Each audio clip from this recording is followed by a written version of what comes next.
ये कहानी एक ऐसे गांव की है जो घने जंगलों से घिरा हुआ है। गांव वाले सदियों से एक अजीबोगरीब रहस्य से जूझ रहे थे।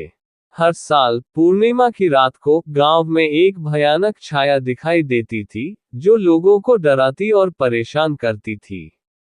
कोई नहीं जानता था कि यह छाया क्या है या ये क्यों आती है, लेकिन हर कोई जानता था कि पूर्णिमा की रात को घर में रहना ही सुरक्षित है। एक युवा लड़का, जिसका नाम रवि था, इस रहस्य को उजागर करने के लिए उत्सुक था। वह गांव के सबसे बुजुर्ग व्यक्ति, दादाजी के पास गया और उनसे इस छाया के बारे में पूछा। दादाजी ने रवि को बताया कि यह छाया एक भूतनी की है, जो उस गांव में सदियों पहले मर गई थी। भूतनी अपने पति की मौत का बदला लेने के लिए हर पूर्णिमा की रात को वापस आती है। रवि ने दादाजी की बात सुनी और उसने भूतनी का सामना करने का फैसला किया। उसने पूर्णिमा की रात को गांव के बाहर जंगल में जाने का फैसला किया। रवि ने एक मजबूत लाठी और एक मशाल ली और जंगल में चला गया। जैसे ही रवि जंगल में गहराई में गया, उसे ठंडी हवा महसूस हुई। पेड़ों के पत्ते सरसराहट कर रहे थे और दूर से डरावनी आवाजें आ रही थीं।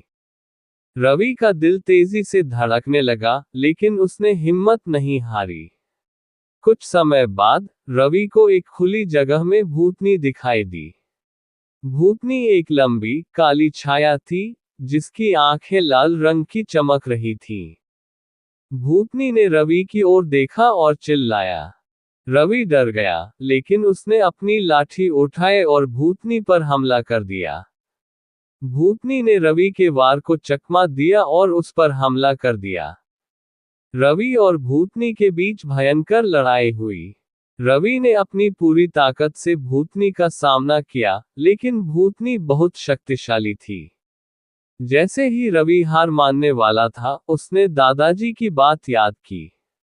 दादाजी ने कहा था कि भूतनी अपने पति की मौत का बदला लेने के लिए वापस आती है। रवि ने सोचा कि अगर वह भूतनी के पति की मौत का कारण जान जाएगा, तो शायद वह उसे शांत कर पाएगा। रवि ने भूतनी से पूछा कि उसके पति की मौत कैसे हुई।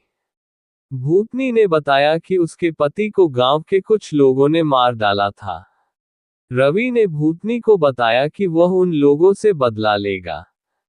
ये सुनकर भूतनी शांत हो गई। उसने रवि को बताया कि वह अब शांत हो गई है और वह अब किसी को नुकसान नहीं पहुंचाएगी। भूतनी ने रवि को धन्यवाद दिया और फिर जंगल में गायब हो गई। रवि गांव लौट आया और उसने गांव वालों को भूतनी की कहानी सुनाई। गांव वाले खुश थे कि भूतनी अब शांत हो गई है, और वे रवि के साहस की प्रशंसा करते थे। इस घटना के बाद गांव में शांति छा गई। रवि एक नायक बन गया और वह हमेशा गांव की रक्षा करने के लिए तैयार रहता था।